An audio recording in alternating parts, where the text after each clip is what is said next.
Às vezes, pelo perfil da pessoa, eu já sei mais ou menos para quem indicar. Isso é legal quando...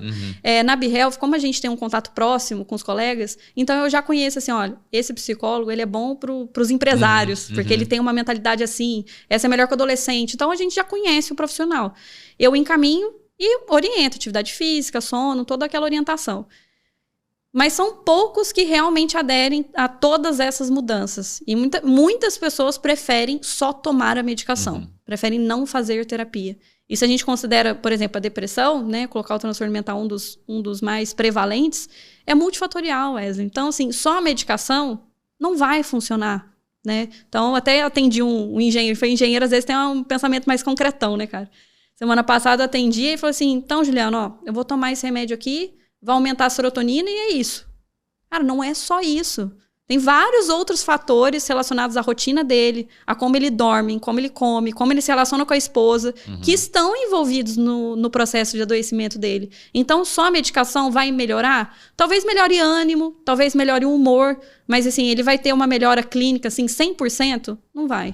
E ainda tem outra parcela de paciente que vem com sintomas leves, então vem com uma ansiedade de forma leve mesmo, assim, que não causa disfunção na vida do indivíduo. E que o algoritmo, o que a gente é preconizado?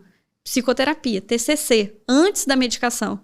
E para você falar isso pro paciente, demora, Wesley. Porque o cara vem na sua... Pensa bem, ele pagou sua consulta porque ele acha que vai tomar remédio.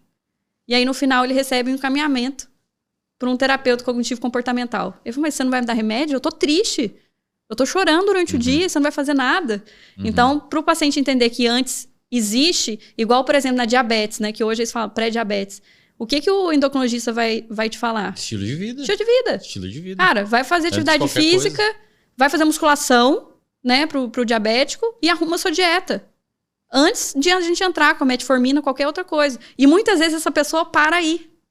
Se a pessoa adere realmente a um estilo de vida saudável, ele não vai precisar entrar com a medicação. O professor Alex falou, é reversível. Né? Exato, é reversível. Então, a gente também pega casos leves na clínica, né? Que a gente tem que encaminhar para a terapia antes de tratar com medicação. Mas eu sinto que, às vezes, alguns pacientes ficam desconfortáveis só com esse encaminhamento. Falo, nossa, mas você só vai me encaminhar? E às vezes o paciente, ele pode cair na medicação, mas vai fazer uma monoterapia.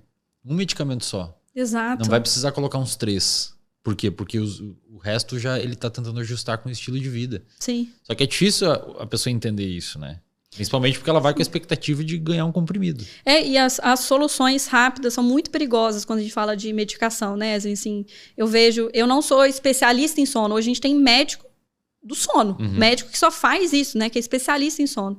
Então, é uma residência a mais, né? Neurologista, psiquiatra, que geralmente faz. Esse especialista geralmente pega alterações de sono mesmo, narcolepsia, pega, assim, transtornos relacionados ao sono. Mas eu que sou generalista, eu pego queixas relacionadas ao sono que, 90% resolve com higiene de sono. 90%. Só que a pessoa, ela não quer essa mudança. É difícil ele entender que ele precisa mudar o comportamento dele para ele dormir melhor. Porque a vizinha dele toma um Rivotril e dorme, que é uma beleza. Esse é um tópico que a gente pode abrir, Ju, para depois voltar nos diagnósticos. Como é que tá hoje em dia, assim? Eu lembro que um tempo atrás, principalmente quando eu estava clinicando mais, a questão de tomar medicamento para dormir sem indicação médica era uma coisa absurda. Porque a vizinha tomava o Zolpidem ou o Rivotril, e aí eu tô estressado um dia, eu vou tomar também. E chegava o paciente para mim, ele tinha desaprendido a dormir. Você vê isso na sua clínica? É muito... tipo, a galera às vezes não entende, mas... O paciente é exatamente isso. Ele desaprende a dormir. Sim. Ele não sabe dormir. Mas como é que ele não sabe? Como é que não dorme? Tipo assim, ó. O sono é um comportamento. Você tem que sentir ele chegando. É tipo ir ao banheiro. Você começou a sentir a vontade de ir ao banheiro e você se encaminha pro banheiro. O sono é a mesma coisa. O paciente que ele toma medicamento para dormir, ele desaprende a dormir porque ele toma um comprimido e apaga. Então ele começa a condicionar os comportamentos de sono dele a tomar aquele comprimido. E era muito complicado isso daí. Era uma coisa que acontecia demais, uma enxurrada de gente tomando medicamento para dormir. Depois, para tirar, é uma trabalheira desgraçada, porque a pessoa vicia. Sim, é uma guerra, né? A pessoa depende daquilo. Sim. E tá muito assim hoje. É um problemão, assim. E cada vez que eles lançam algum tipo de medicação, eles vêm como a solução dos problemas em relação aos benzodiazepínicos. Então, surgiu, por exemplo, a classe de indutor do sono, né? Os Zolpidem. Não, esse não causa dependência. Esse pode usar com segurança, não dá ressaca no outro dia. Então, a propaganda era essa. Uhum. E o que a gente vê que causa dependência também. E quando você fala que o paciente ele desaprende a dormir, você está falando sobre um comportamento aprendido através de uma prescrição médica, né? Pode, inclusive, ter sido perpetuado por receitas ou por medicação que é comprada de uma maneira ilegal. Mas, geralmente, a primeira receita é uma receita prescrita por algum médico. Né? Então, assim, eu vejo isso um problema, porque as pessoas prescrevem e não desprescrevem. Então, assim, o benzodiazepínico, né, que é o Rivotril, o Prazolam, essa classe de medicação de calmantes, elas deveriam ser prescritas igual antibiótico. Você vai tomar por tanto tempo, por 7 dias. Perfeito. Acabou. Você não vai tomar antibiótico o resto da vida. Né? Se está com um problema pontual, você vai resolver com essa medicação por dado tempo. E depois a gente tem que tirar. Eu já peguei paciente que tomava 12 anos, 14 Sim. anos. Então, benzodiazepínico. Aí tava começando a ter lapsos de memória, se acidentava de carro, porque começou a... Sim, tem esse aspecto cognitivo, né? Até teve uma revista da Veja, assim, há 20 anos atrás, estava assim, Rivotril causa demência, né? E causou um boom, assim, né? Rivotril causa demência? Não, causa uma perda cognitiva. Não você pega... É que é um medicamento que atua no neurotransmissor inibitório. Inibitório, a pessoa exatamente. começa a ter lapso de memória, começa a não lembrar de algumas coisas. Sim. Não é necessariamente demência, mas vai ter prejuízo cognitivo. E a gente vê que, assim, existe 2 tipos de dependência. Assim, tem a dependência química. Então, esse caso que você falou, na época que eu trabalhava no SUS, Wesley, às vezes eu pergunto, quanto tempo você está tomando bromazepam, o clonazepam, o diazepam? Doutora, desde que eu fiquei grávida. Mas quantos anos tem seu filho? 40 anos. Exatamente. Então, aí você pensa você tirar uma medicação que já está condicionada para a pessoa, tirar 40 anos. Né? A pessoa nem sabe viver sem aquilo. Não. Então, além de ter uma dependência química, e a dependência química, quando essa pessoa tira de forma abrupta, ela tem sintomas de abstinência. A pessoa acorda com tremor, acorda com tontura, ela tem sintomas físicos mesmo. Igual a gente tem do álcool, a gente vai ter com o benzodiazepínico, quando a pessoa já desenvolveu a dependência. E a gente tem o fenômeno também da tolerância. Então, você começa tomando 5 gotas de Rivotril, dorme bem. Daqui a 1 ano, você tá tomando 10. E não tá dormindo legal. Então, assim, a pessoa ela vai ficando tolerante à medicação. Que é a mesma coisa do álcool. O adolescente bebe 1 lata de cerveja e fica embriagado. Se você pega um etilista que bebe 2 litros de pinga, ele não tem o mesmo efeito de 2 latas no adolescente. Ele já desenvolveu a tolerância. Né? Então, existe essa dependência química, que é um problema. E existe o aspecto da dependência psicológica. Eu tenho um paciente, Wesley, que ele sempre pede receita do Rivotril gotas e ele não toma 2 anos. Mas ele tem que ter o frasco dentro da validade, ali. Dentro na mesinha ali do lado da cama dele. Porque se ele vê que não tem o Rivotril, ele fala, se eu tiver insônia e eu olhar e a medicação não tá ali, eu não vou conseguir dormir. Então, assim, é quase como se fosse um amuleto. Igual a criança dorme ali com um ursinho, o cara dorme com um frasquinho de Rivotril lacrado. E ele me traz lacrado. Então, ele não toma de fato. Então, eu vejo assim que a gente desaprende a dormir e na vida adulta, porque quando a gente é criança, o pediatra ensina a nossa mãe como que a gente tem que dormir.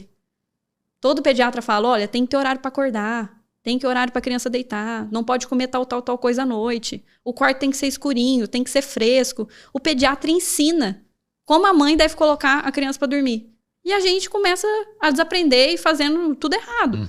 Né? E existe, lógico, a diferença de cronotipo. Adolescente, a gente sabe que, né, realmente vai dormir um pouco mais tarde, acordar um pouquinho mais tarde. Mas, assim, isso não é tão variável. Né? Quando o adolescente... Um padrão. Eu atendo muito adolescente, essa é a minha clínica. Quando o adolescente chega pra mim e fala assim, não, doutor, eu sou noturno. Já vai uma voadora no menino. Eu falei assim, mas você é morcego, você é coruja. Você não é noturno, você enxerga no escuro. Que poder que você tem no escuro? Você não faz nada, isso você não é noturno, cara. Você tá com seus hábitos e o cara tá tanto tempo ali dormindo e acordando no horário errado, que aí ele realmente começa a acreditar que o sono dele vem só 3 horas da manhã. Eu falei, mas o que você faz? Eu fico jogando... Barulho de tiro no fone, falando gritando. Com os amigos. Falando palavrão, xingando a galera em 3 línguas diferentes. Adrenalina no talo. Como que você vai dormir? Né? Então, eu percebo que a prescrição excessiva, né? E eu não sei os números, mas eu sei que assim, o Rivotril no Brasil, né, que é o clonazepam, assim, o Brasil é um dos países que mais vende, assim, mas é disparado. Então, quando a gente tem essa discrepância de vendas entre nós e, por exemplo, a Índia, população muito superior do Brasil, a China, o que está acontecendo? A gente está prescrevendo demais. Ou a gente está prescrevendo errado.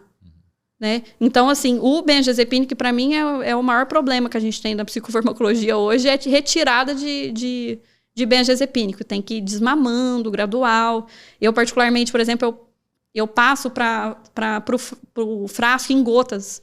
Então, eu vou diminuir 1 gota por semana. Sim, é uma coisa que a pessoa, para ela não sentir no corpo dela. Só que ela tem que aderir à questão de hábito. Tem que ter um contrapeso, senão não funciona. Tem. E aí, assim, outro problema que a gente tem também é a questão de pessoas que, de fato, trabalham em turnos, né? E aí, né, médicos, pessoal da enfermagem, pessoal de segurança, que trabalha à noite. Assim, como que a gente repõe esse sono? Não repõe. Né? Então, acho que para quem trabalha em turnos, eu atendo muitos médicos. E na BeHealth eu atendo muitos médicos. Qual que é a questão? Ter um plano a curto, médio prazo de sair desses plantões noturnos. É o que eu vejo, assim, de solução. Porque mesmo que a pessoa durma 8 horas, então o cara chega às 7 da manhã e dorme ali no período da manhã até no início da tarde, esse sono não vai ser reparador como no período da noite. O ciclo circadiano não acompanha esse ritmo que a gente está produzindo de forma errônea por conta de turno de trabalho, né? Então, do que eu vejo de solução pro pessoal que tá vendo e tá até com raiva de mim, falando, mas, pô, trabalha à noite, Ju, o que você tá querendo que eu durma certo? Plano B. Tem um plano de saída. Tem que ter um plano de saída. Tem que ter um plano de saída. Porque o cara não vai ter. Cronicamente, aquilo ali vai destruir a saúde dele. Sim. De maneira absurda. Como é que funciona assim, Ju?